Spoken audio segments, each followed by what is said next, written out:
Nyxara flexed her iridescent scaled fingers, the bioluminescent patterns beneath her violet skin pulsing with anticipation. 3 stellar cycles of tracking had led to this moment. Her target was close, she could feel it in the hollow spaces of her secondary respiratory system. The abandoned Proxima mining facility provided perfect hunting grounds. Crumbling infrastructure, unpredictable power surges, and the constant howl of atmospheric processors fighting a losing battle against the moon's toxic atmosphere. The humans had abandoned it in their hasty retreat from Vakari expansion. All except one. Lieutenant Darius Kane. His file marked him as a prototype, the first of humanity's answer to Vakari evolutionary superiority. Enhanced neural pathways, augmented musculature, and something else the High Command couldn't identify. That unknown element made him valuable enough to capture alive, a rarity in Nyxara's usual contracts. She moved silently through the shadows, her body temperature regulated to match the ambient surroundings, rendering her invisible to thermal scanners. Her quaternary eyes shifted through visual spectrums, searching for traces of her prey. There a disturbance in the dust patterns, recent, deliberate. Nyxara purred softly, a sound that would have terrified anyone familiar with the Vakari's most decorated assassin. She'd earned her title Ghostwalker through 56 perfect eliminations across 7 star systems. This human would be her most prestigious acquisition yet. She deployed her gravity mesh with practiced precision. The crystalline nodes scattered across the corridor, invisible to human eyes but forming an intricate web of enhanced gravitational forces.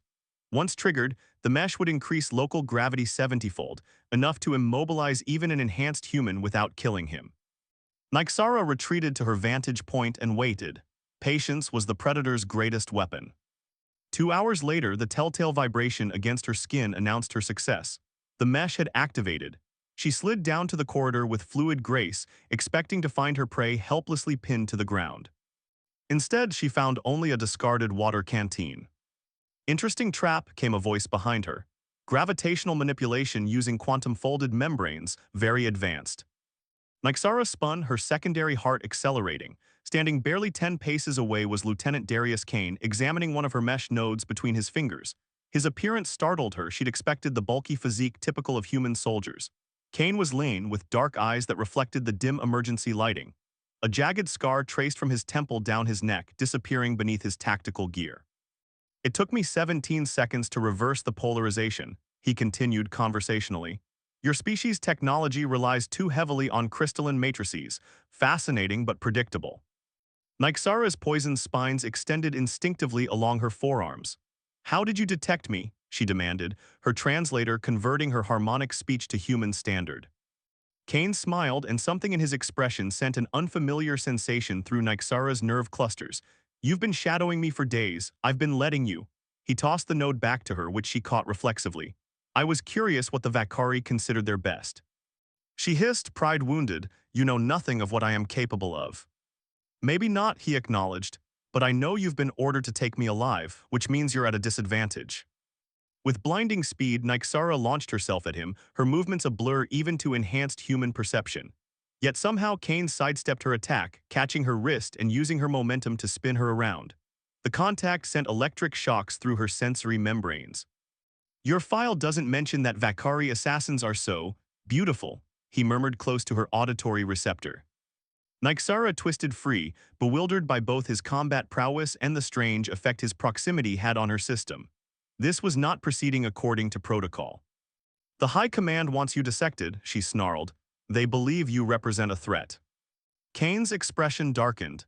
"They're right to be afraid, not because we want war, but because we won't accept subjugation."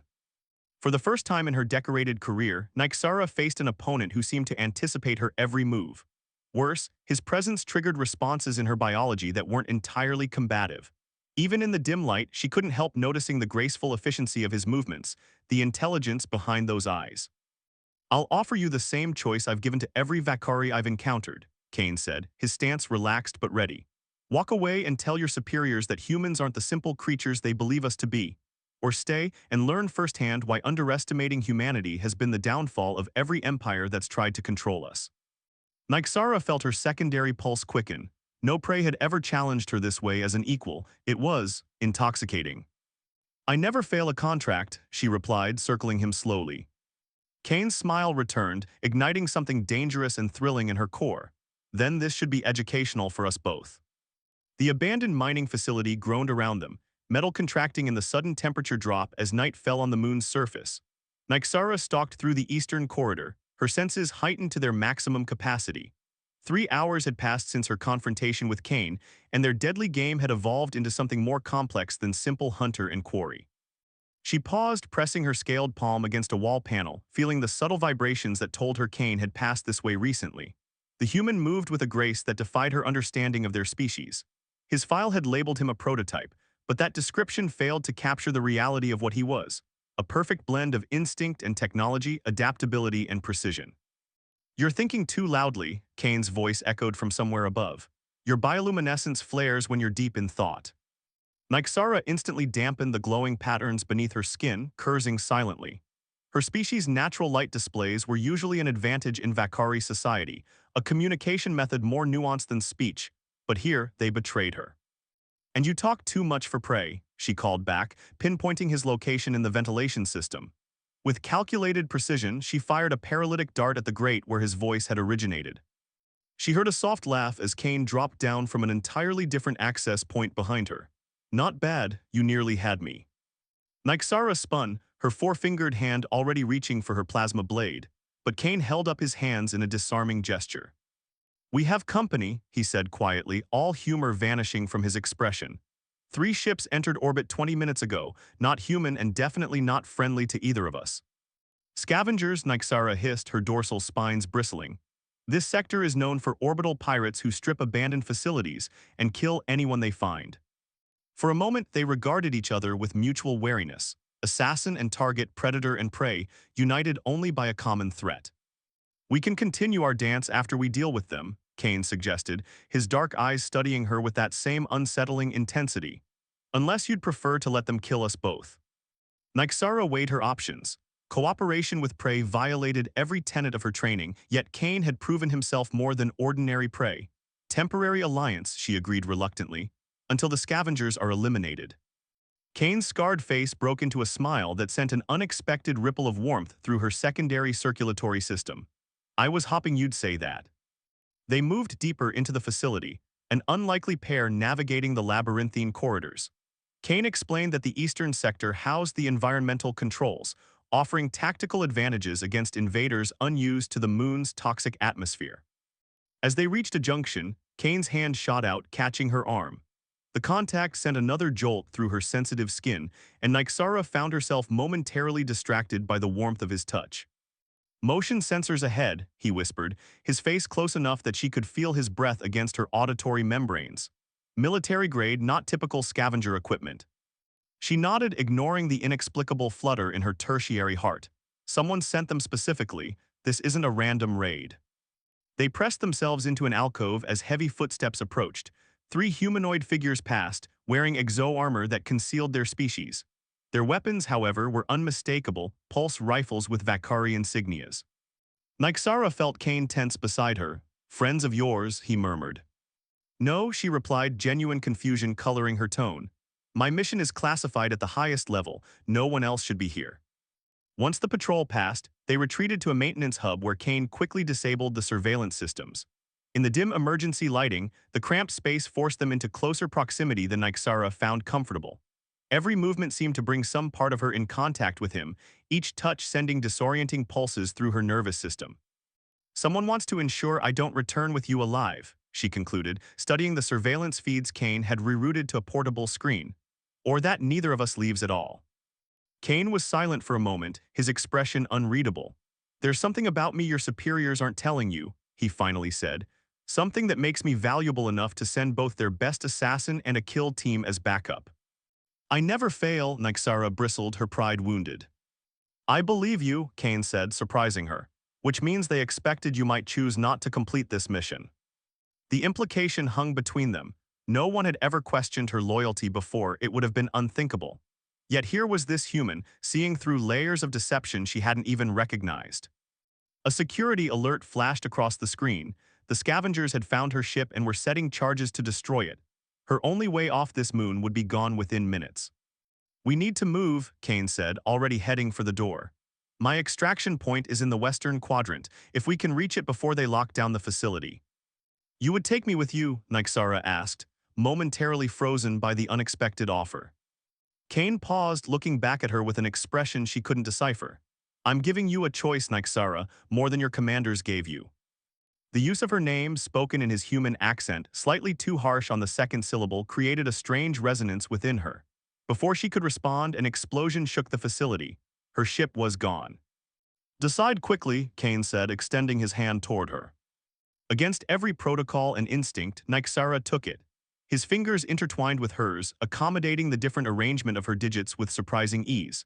The contact sent waves of sensation up her arm, settling somewhere deep in her core. As they raced through the darkened corridors, Nyxara realized the hunt had fundamentally changed. She was no longer certain who was the predator and who was the prey, or if those categories still applied to what was developing between them. All she knew was that for the first time in her life, she was following rather than pursuing, and the experience was both terrifying and exhilarating.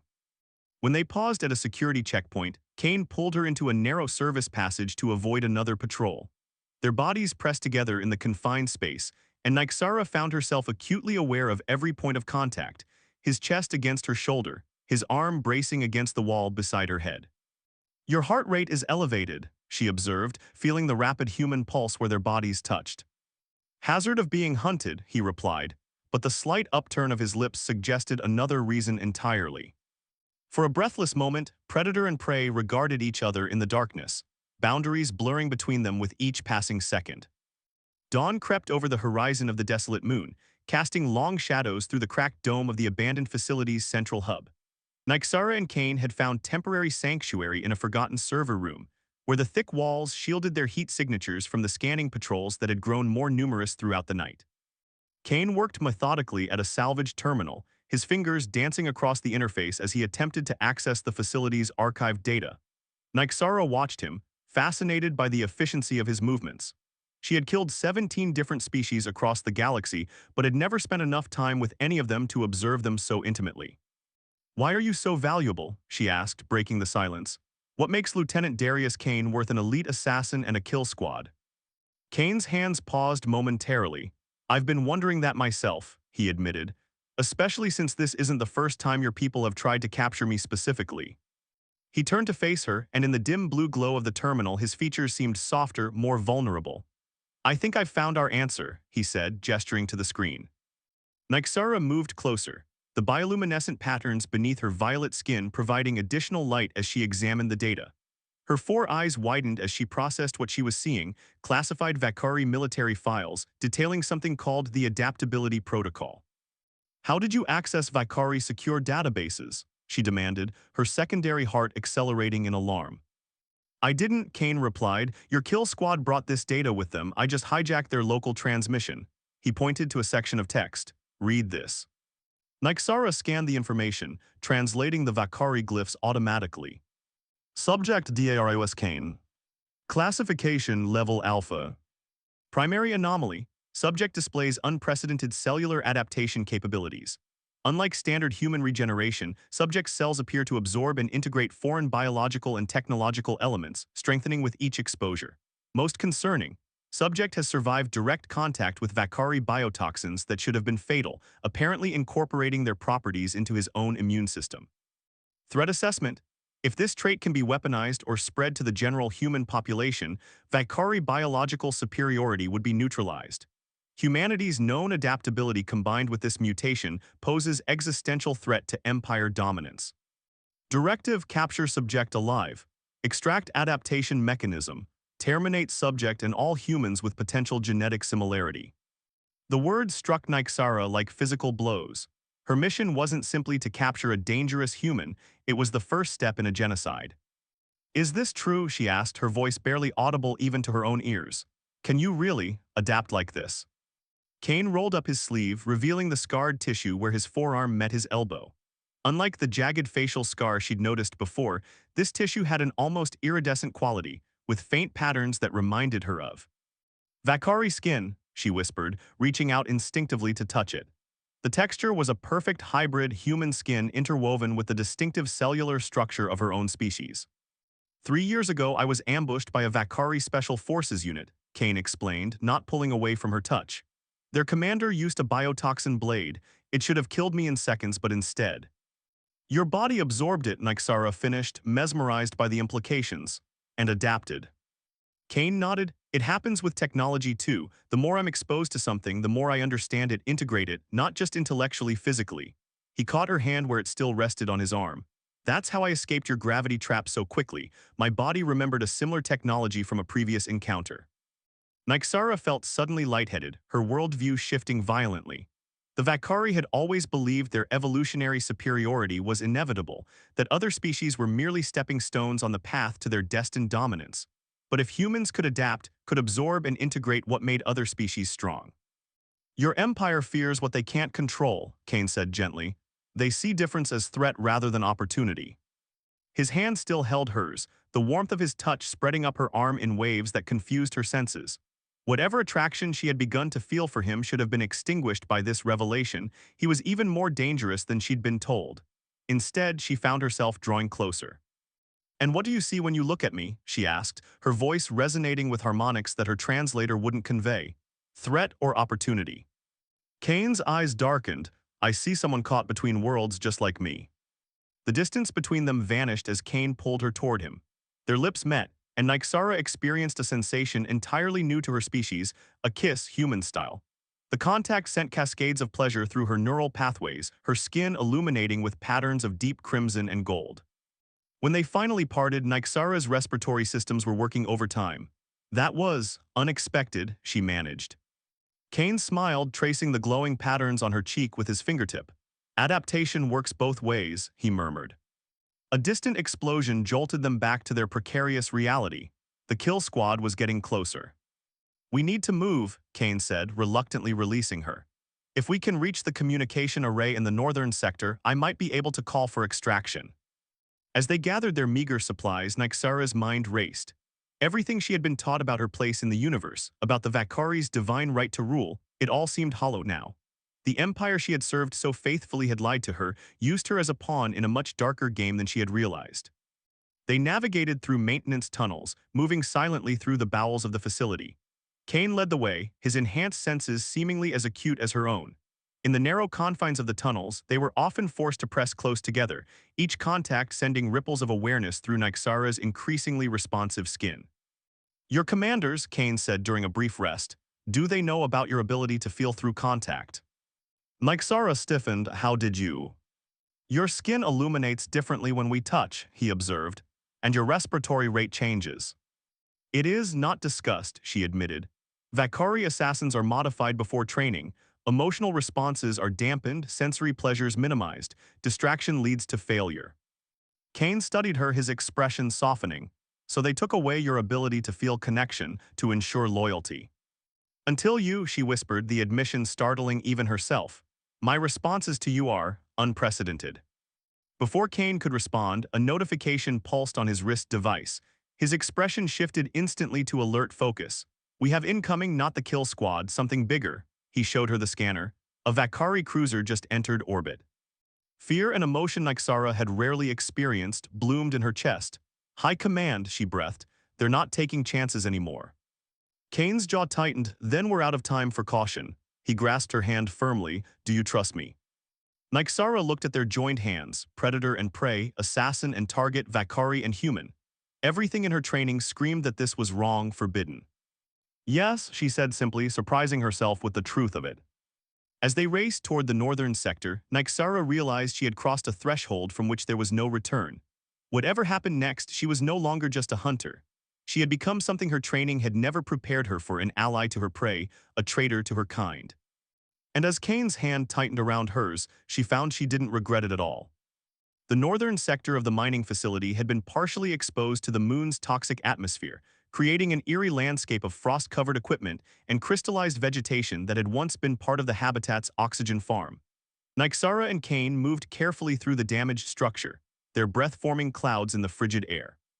"The communication array should be just beyond that airlock," Kane said, pointing to a sealed door 50 meters ahead. "If it's still operational, we might have a chance." Nyxara scanned their surroundings, her quaternary vision penetrating the shadows. "The Vakari cruiser will have deployed ground forces by now. We have perhaps 20 minutes before they establish a perimeter."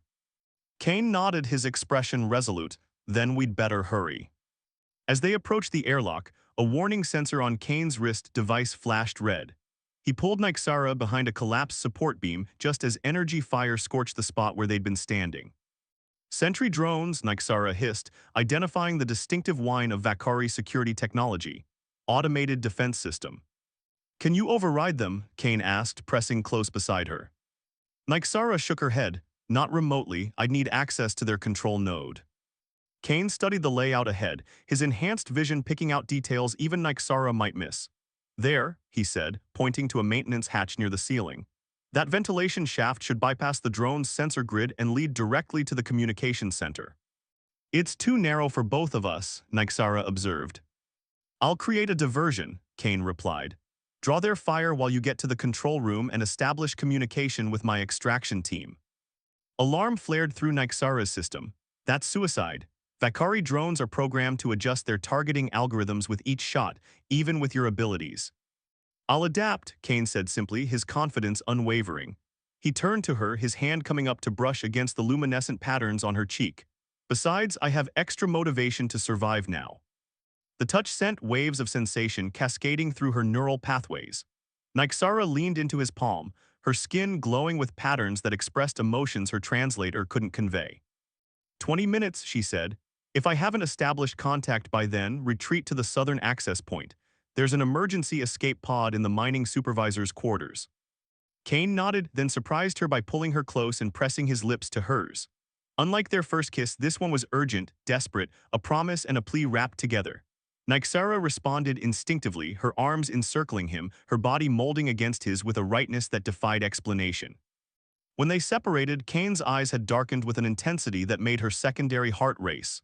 For luck, he murmured. Vakari don't believe in luck, she replied, her voice unsteady. Kane smiled, then it's a good thing I'm human. With that, he was gone, dashing into the open while firing precisely aimed shots that drew the drone's attention. Nyxara watched him move with lethal grace, each adjustment to the drone's attacks seemingly anticipated before they occurred. His capacity for adaptation was beautiful to witness, terrifying in its implications, but mesmerizing in execution. She forced herself to turn away, scaling the wall with practiced ease and slipping into the ventilation shaft. As she navigated the narrow passage, the sounds of battle faded behind her, replaced by the hollow echo of her own movement. The communication center was dark when she emerged, emergency power providing only the faintest illumination to guide her. Nyxara moved with practiced efficiency, her fingers dancing across the control surfaces as she attempted to bring the systems online. A soft hum answered her efforts as the main console activated. Hope, an emotion rarely experienced in her profession, flickered to life within her.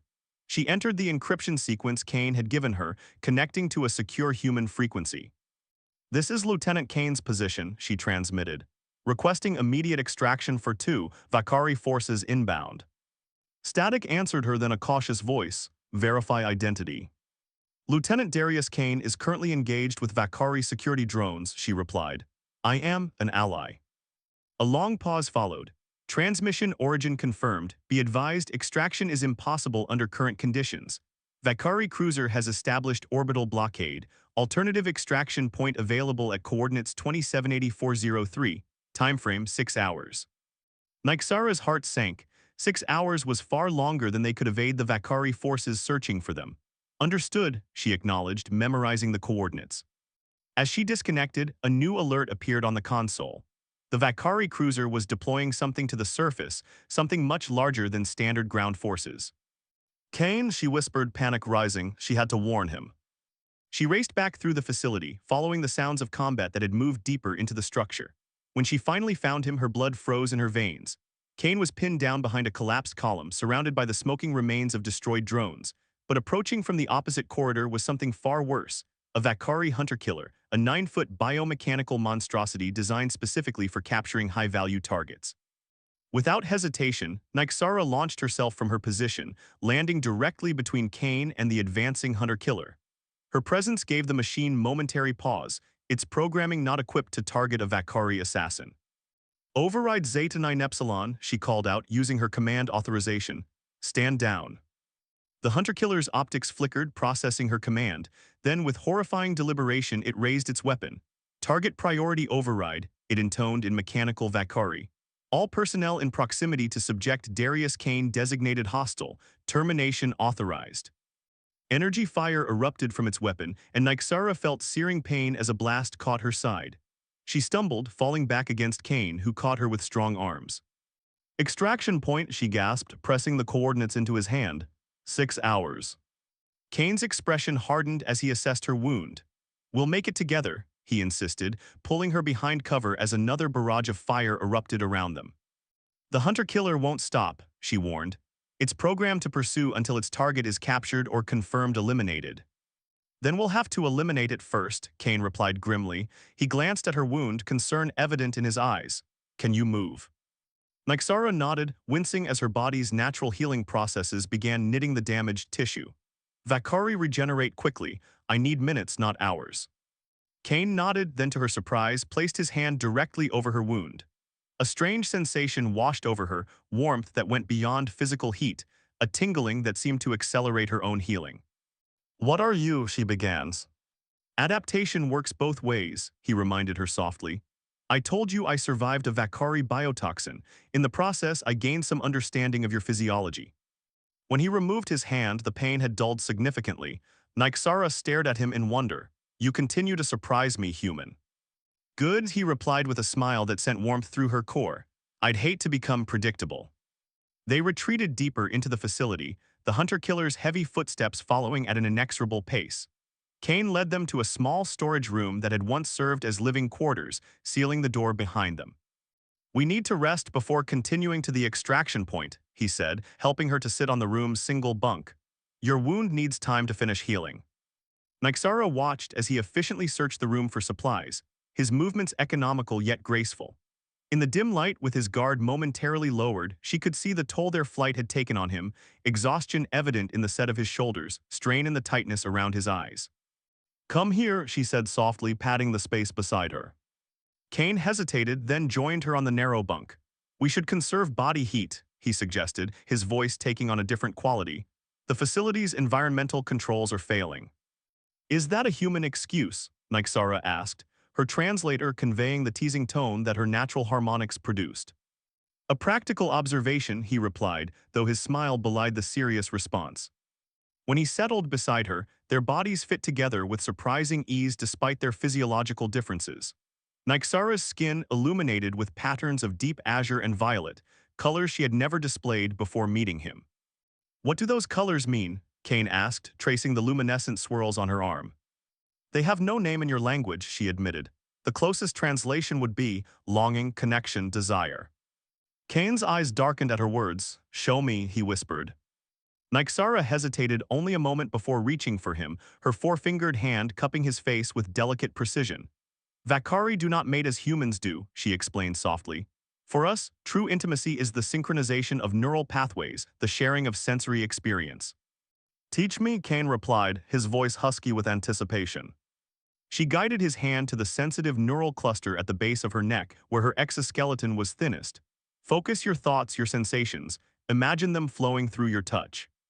As his fingers pressed gently against her skin, Nyxara gasped. The adaptive properties that made Kane unique allowed him to connect with her in ways no non-Vakari ever could. Sensations cascaded between them, his experiences becoming hers, her alien perceptions flowing into him. Their bodies moved together on the narrow bunk, finding ways to bridge the gap between their different physiologies. What began as a Vakari neural connection evolved into something more primal, more human, as Kane's lips found the sensitive spots along her neck, his hands exploring the unique contours of her body. Nyxara responded with equal curiosity, her luminescence painting patterns of light across their entwined forms. Each touch, each caress, taught her something new about human intimacy while showing Kane the depths of Vakari pleasure. When they finally lay still, breathless and entwined, Nyxara felt fundamentally changed. Something had shifted within her, a barrier broken, a perspective altered. In Kane's arms, she was neither predator nor prey, neither Vakari nor alien. She was simply herself, discovering parts of her nature that her rigid society had never allowed her to explore. The hunter-killer will eventually break through the door, she murmured against his chest, reality intruding on their brief sanctuary. Kane's arms tightened around her. Then we'd better be gone before it does. As they prepared to continue their journey to the extraction point, Nyxara knew with certainty that regardless of whether they escaped, she could never return to what she had been before. Like Cain himself, she had adapted, evolved into something new, something caught between worlds but perhaps stronger for it.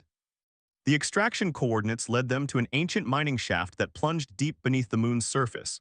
Nyxara and Cain descended carefully, their path illuminated by the gentle glow of her bioluminescent skin. 5 hours had passed since their communication with Cain's extraction team. They were running dangerously close to the deadline. Your people have technology that can penetrate this far underground, Nyxara asked as they navigated the narrow passageway. Not technology, Cain replied, pausing to check his navigation device. Something better. Before she could question him further, they emerged into a vast cavern that took Nyxara's breath away. Crystal formations rose from floor to ceiling, refracting her bioluminescence into thousands of dancing lights. At the center of the cavern stood what appeared to be an ancient structure, clearly not of human or Vakari origin. The precursors, she whispered in awe. This is why this moon was abandoned so hastily. Cain nodded. Both our governments classified all information about them, too dangerous to common knowledge, they said. He approached the structure, which hummed with subtle energy. But some of us have been studying them in secret, learning. These beings existed millions of years before either of our species, Nyxara said, following him cautiously. Their technology was said to manipulate the fabric of space itself. Not just space, Cain corrected, placing his hand on what appeared to be a control surface. The structure responded immediately, illuminating with patterns remarkably similar to Nyxara's own bioluminescence. Time, consciousness, evolution. Understanding dawned on her. Your adaptation ability, it's not natural or engineered, you were exposed to precursor technology. Cain's expression confirmed her suspicion. 3 years ago on a classified mission, I was the only survivor. He gestured to the structure. This is our extraction, a precursor transit node. My team has learned to activate them, but only for brief windows. A cold realization washed over Nyxara. Your people have been using precursor technology against the Vakari Empire. Not against, Cain corrected firmly. For survival, your empire declared us unworthy of existence the moment they discovered us. We've been fighting extinction ever since. Before she could respond, the cavern trembled. Dust and small rocks showered down from above. They've found us, she hissed, her combat senses flaring to full alert. Cain worked faster at the control surface, his fingers moving with practiced precision. The node needs 3 more minutes to fully activate. The trembling intensified, and the distinctive whine of Vakari cutting technology echoed through the shaft they had descended. Nyxara calculated rapidly. The hunter-killer would reach them before the node activated. She made her decision in an instant. Keep working, she instructed, unsheathing her plasma blade. I'll buy you time. Cain grabbed her arm. Nyxara, no, you can't face that thing alone. I'm not alone, she replied, touching his cheek briefly. Not anymore. The patterns on her skin shifted to deep crimson, determination, resolve, sacrifice. Trust me to adapt as I've trusted you. For a moment, he looked as though he might argue further. Instead, he pulled her close, their foreheads touching in an intimate gesture that spoke volumes. 3 minutes, he promised. Nyxara positioned herself at the entrance to the cavern, blade ready. She could hear the hunter-killers approach, the heavy mechanical footsteps growing louder. Behind her, the precursor node hummed with increasing energy, Cain working frantically to complete the activation sequence. When the hunter-killer emerged into the cavern, it paused, its sensors recalibrating to the unusual environment. Nyxara used that moment to attack, her blade slicing through one of its secondary weapon systems before dancing back out of range. Assassin Nyxara, designation traitor, the machine intoned, its primary weapon powering up. Final opportunity to surrender the human subject. I am no longer an assassin of the Empire, she replied, her voice strong and clear. And he is not a subject, he has a name. The hunter-killer advanced, firing a barrage that Nyxara barely evaded. The crystals around them shattered with each impact, sending razor-sharp fragments flying in all directions. She felt several slice into her skin but pushed past the pain, focusing on keeping the machine's attention fixed solely on her. Adaptation complete, Cain called from behind her. The precursor node was now pulsing with brilliant light, a swirling vortex forming at its center. Nyxara now. She attempted to retreat, but the hunter-killer anticipated her movement, firing a capture net that ensnared her legs. She fell hard, her blade skittering away across the crystal-strewn floor. Target secured, the hunter-killer announced, advancing on her with mechanical certainty. Proceeding to primary objective. It turned toward Cain and the activated node, weapon raised. Nyxara struggled against the net, her heart's pounding with fear, not for herself but for him. "Kane, go," she shouted, "the node won't stay active." Instead of retreating into the safety of the vortex, Kane did something entirely unexpected. He placed both hands on the precursor control surface and closed his eyes in intense concentration. The patterns of light surrounding the node suddenly shifted, extending outward across the cavern floor in a rapidly expanding web. The hunter-killer froze mid-step as the light touched it, its systems apparently paralyzed. Even more remarkably, the capture net around Nyxara's legs dissolved into harmless particles. Kane stumbled away from the control surface, visibly drained. "That won't hold it for long," he warned, helping her to her feet. "We need to go now." "How did you?" she began, astonished. "Adaptation," he reminded her with a weak smile. "I told you I learn quickly." Together they approached the swirling vortex. Kane took her hand, intertwining their fingers. "Once we step through, there's no coming back," he cautioned. "The Vakari Empire will hunt us both." Nyxara hesitated at the threshold, her gaze drawn back to the paralyzed hunter-killer. It represented everything she had once been, a perfect instrument of the Empire's will, devoid of choice or compassion. "Where will we go?" she asked, turning back to Kane. "There are others like us," he replied. "Humans who have been changed by precursor technology, Vakari who have questioned the Empire. We've established a sanctuary beyond both governments' reach." His eyes met hers, full of hope and possibility. A place between worlds. Behind them, the hunter-killer twitched, beginning to break free of its temporary paralysis. The node's energy fluctuated, the vortex becoming unstable. "Choose quickly," Kane urged, his grip tightening on her hand. Nyxara looked at him. This human who had defied her expectations, challenged her beliefs, and awakened feelings she had never known existed within her. In his adaptive nature, she saw a reflection of what she herself was becoming, something new, neither fully Vakari nor human, but stronger for its hybridity. "I choose you," she said simply. "I choose us." Together, they stepped into the vortex just as the hunter-killer broke free, its weapon discharging harmlessly through the space they had occupied moments before.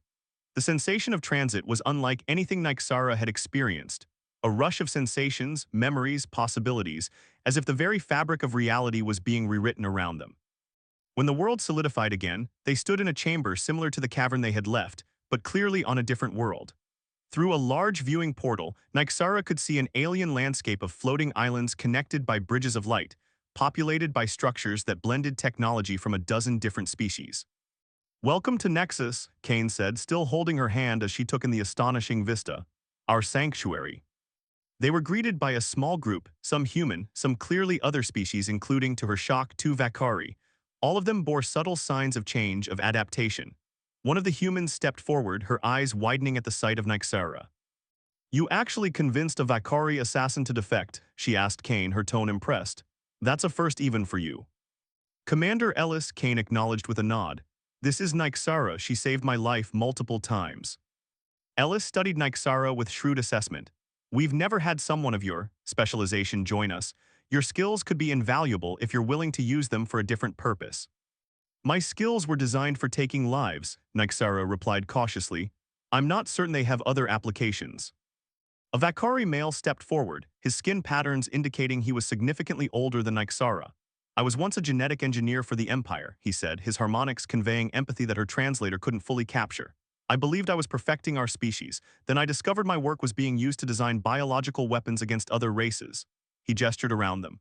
"Here I use the same knowledge to heal, to help different species coexist."